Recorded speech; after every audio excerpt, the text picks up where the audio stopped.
Yeah, there's something very cyclical about all these discussions that we're having. But I think the thing is, even back then when WoW was getting easier in, I suppose in TB's day as a WoW player, it was still slower. You know, it was still broadly slower than kind of the way that things are now. I don't know, yeah. We need games within games, and it should be about output, not presence. Input, not presence, but yeah. Input, not presence. It's just decoupling that from the need for reward. Because if your input matters and your input is shit and you lose a reward, then... Our fucking ARPG players. Have ARPG players infested other genres and ruined them? No. This is definitely like a hyper casual World of Warcraft problem as well. You see, I think about that and I think like, well, okay, the Warfronts doesn't have to be for that player. That player could have a way better pet system. That player could have, farming old stuff for cosmetics. That player could have, maybe some other forms of solo content in the game. They can have the farm stuff. They can have all the quest content that's narrative focused. Like, that's okay. I think whenever you said that, saying like, oh no, it's about, it's not the RPG players who just, they want number go up only. What that made me think about was Asmongold's stream going into Sepulchre of the First Ones. And it made me kind of realize that we have so many progress-based games that are just about, go progress. And like, being good at a Diablo or Path of Exile game, it's a kind of an interesting thing. Because for some people, it's like, oh yeah, you're a Kriparian and you are trying to get world first hardcore. And you need crazy build craft, crazy skills. That's like the best of those games. But for so many other games, or so many other, I think of like the audience that get sucked into those games, it kind of is like AFK Arena. Just instead of being AFK, they're like a certain person that I know you know and that I know, where it's just about grind, turbo, and their brain isn't on. They're not playing good. They just have a well-crafted build, a number go up, and the whole game is designed to scale so that works. And then they come into something like World of Warcraft, and then a traditional MMO player might say, it should be about input, not presence. And, well, what's the RPG genre taught them when they can have a hyper-optimized build where they use, like, a bunch of passive interactions and, like, 4 abilities to completely wreck everything? They're taught that it's about presence.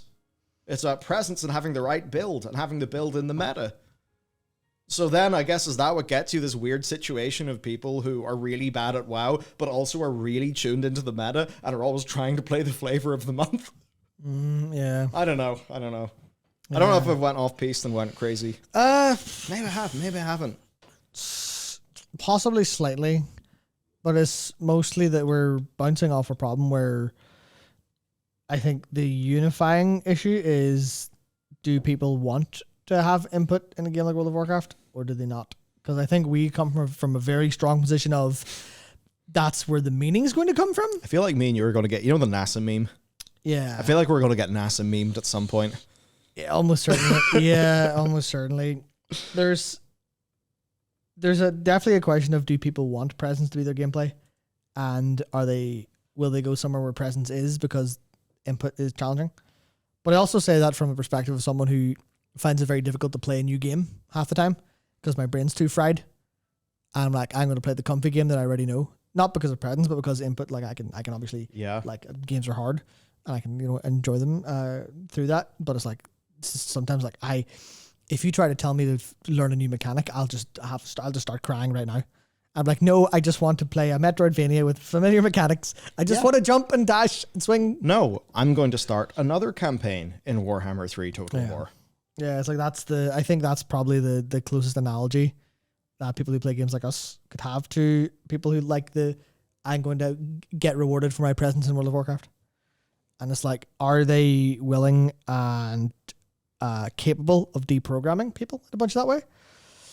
I would argue probably, but that's still the mark of like exceedingly good game designers. You're like, okay, well, here's the thing that you like, and we're going to make you want to progress, and you're going to learn these mechanics very nicely. And obviously, I don't mean purely for gameplay context, or like the gameplay context of combat in World of Warcraft. I do mean like, well, how do you fish better?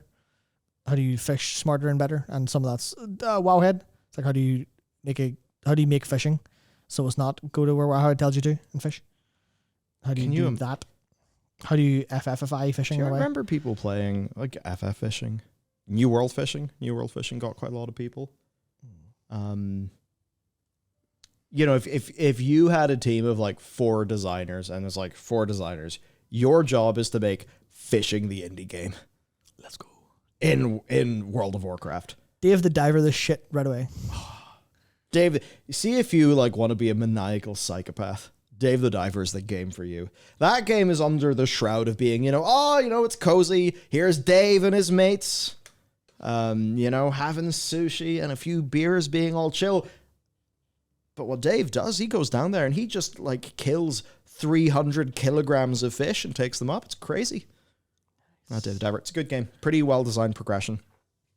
Really nice, just like marrying of the core loop. But yeah, like fishing within WoW, game within a game. And there's been a few glimmers of that. We had the Legion fishing artifact weapon. We, of course, have like the Tuskar fishing holes and all of, that. It's like, yeah, man, there could be more. I mean, imagine the cataloging quests. Yes. Because people thought, was it Pokemon Snap? And, I always wrote off Pokemon Snap in my head. I was like, what the fuck? Who wants to play a screenshot game? Owned it, dude. Oh, yeah, I know. Yeah, because I've played the new one on Switch. It's really fun. It's really fun, and you are actually sitting there looking at the minutiae of your, your environment. Yeah. Now, what the weirdest thing to me is the cataloging quests in World of Warcraft don't yield any photographs. Can you imagine? You know what? That's a very good point, Has Michael. anyone noticed that? Could you imagine Pokemon Snap? Where are my photographs? Yeah, because like right now, it may as well be fucking game hunting. You may as well be there with the rifle and be like, fucking boom, boom, boom, boom, all the animals are dead. Because like you get nothing out of it at the end. And that was the thing that was insane to me. I thought that maybe I would have some sort of log, of like, here's all the different rare shots you can get. Maybe a little progression thing, maybe you put little transmogs. No, it is just they have scripted events, and these events have a value out of, 4 different levels, and they fill a bar. So we then have the weird situation of like, yes, this is Pokemon Snap inspired in like Visage only. And yeah, it's in Visage form because it's Pokemon Snap, where there's no photo at the end. And the UI for it is also insane. Like, have you actually thought about the UI for that feature? Because naturally what you want to do is do it in first person. Because at least then if you wanted to take some screenshots, you wanted to bind your, your shutter button in with like the, the print screen on your computer. No!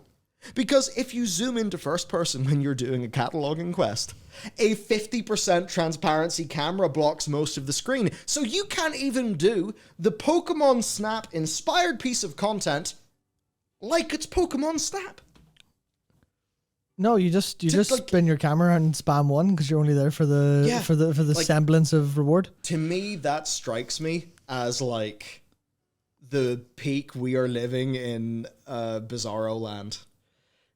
Whenever you like, I hate this because I can't believe has no one had this discussion before about how this is Pokemon Snap without the photos. Yeah, it's like as soon as you it's Pokemon Click, as soon as you zoom out and go, and this is exactly what happens to the lore. This happens to the lore. This is what actually I might as well shill it now while I'm here. Me and Jared recorded the Lore Walking podcast yesterday. Oh yes, Night Elves part 2. Part 2 of the Night Elves, where the first one is the origins, the second is the sacrifice, right up to like where they are now. I shit you not, I was this close to literally starting to cry a little bit. I got so worked up talking about it, but a lot of it was if you've watched it live today, you'll fucking notice. I got so like worked up and so angry about like the things that if you look back, what could have been, what they could have done, what could have been satisfying. I got so fucking mad. I was like, me and him both literally afterwards were like, we actually need to take a moment to cool down. That was rough. That was like emotionally exhausting. Jesus. But my point is, have I lost my point? No, it's that you zoom out and you see what could have been, what's the ideal version of this, and you go, man, why is no one at like, I mean, obviously they probably are, but like, where's the super idealized version of this? Where's the someone has an idea to go, what if we had Pokemon Snap, you would catalog all the stuff around the end? Why does that seem to be someone going, oh, I'll do a little bit of I'll do a little bit of work on that and maybe I'll see if I can get something going. Why is that not something said in like a meeting and everyone goes, fuck, that is genius, do it. And then everyone goes, right, well, instead of 74 different types of dog shit world quest, not that the world quests are actually bad, I actually really think the Dragonflight ones are a decent step up for an initial progression. You kind of go, okay, well, where's the version of this that they went all in on? And obviously you go, well, they've got the like design constraints and stuff. But, and I talked about this at length a couple weeks ago. No. There's a lot of design and time constraints that are made up because people go, well, I would like to do this. Well, no, what happens? And someone goes, well, if you want to do this, have 7 meetings and fill out 27 forms. No. This is factual. Ian walks into the office, looks at the whole team in the all hands meeting and says, "It's push week." Yeah. Which is to say there's like, I don't know, a time pressure thing. Because like, again, we were talking about game within a game and evergreen systems. There's a concept called the Backdoor Pilot. So as an example, there's a sitcom called Cheers. People like a character called Frasier. Frasier turns into another sitcom. They do an episode of The Office called Shroot Farm. No one talks about that ever again, and that Backdoor Pilot is dead and cancelled. You could almost see, like a cataloging quest, you could have seen that as a Backdoor Pilot if they had have properly done it, where there's a photo album. And it's like grabbing what's on screen, putting that on the player's screen. This is a very easy thing to do. That's pretty easy. I'm going to say you've got a big problem with where things are literally physically stored. Okay, true. But yes, because you're talking, is this going to be server side? Is it going to be client side? But yes. That's fair. Literally nitpicking. It's no engineering hurdle they could not overcome, being a multi-dollar company. Yeah, exactly. Yeah, I mean, like, we could overcome that problem at our scale. So I think they could do it. Well, okay, some things are much harder at scale, but you get the point. You could have done it as a real go in hard, and this cataloging is a part of it. And then in the next expansion, we could maybe have some, these same explorers, a band of them come to the new place, and we have our cataloging stuff. And then maybe in a minor patch, they could be like, hey, we're going to Uldum. And you could do, you could sort of build it out through the world. And then the player, after 2 expansions, you're like, do you have a full Pokemon Snap in World of Warcraft where players have a little photo journal and they have, they can get an S plus quality photo, and there's a bunch of transmogs and rewards, some titles. Maybe if player housing ended up in the game, they could get, maybe frame a picture. Well, that could be a bit more challenging to do. But again, not a problem. Not something that's impossible. And I'm just thinking like that same mindset, that same ethos is what could have led to, your order hall sticking around a bit longer, or, just any of these things lasting. Did you ever hear of this feature? Yeah. It's in World of Warcraft. Oh, no. And I don't know if many people have ever heard of it. Oh, dear. But I think people like it. It's been going for a long time, believe it or not. It's called Pet Battles. Pet Battles are maybe one of the only features that's ever actually happened to, where they went, here's a feature, we put it in the game and we're going to expand it every single time we do anything. They barely touch it, though. Obviously there's a bunch of pets. There's all those like pet raids and stuff that they bring in every now and again. Emphasis on the now and again. Yeah, but it's still like that's the concept of this is like a core feature in the game now that a lot of people are super into. And it's like it did expand the game. It's just maybe not the probably wasn't core game one, but of all the bets to do it, probably wasn't the one. Yeah. Compared to player housing, compared to farming, some other. I mean, at the end of the day, what is an MMO? It's a secondary.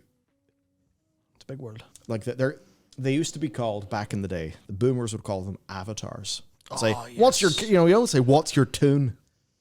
Ugh. No, they're like Avatar. The word tune. Yeah, Avatar. That's what the word always was. So, what are these games about? I mean, it's Second Life with orcs and humans and elves and shit. So, I just think any of those features that could ground people more in the world. Because, like, you see raiding and stuff like that. There's loads of people I know, and you know, some of the vibes of Dragonflight would suit a bunch of people that I know. In no way would the gameplay ever, because they're not going to do Mythic Plus dungeons and raids. But if the Half Hill Farm had have continued and, all of those other, I suppose, roads not traveled, the game probably would be something that they could play.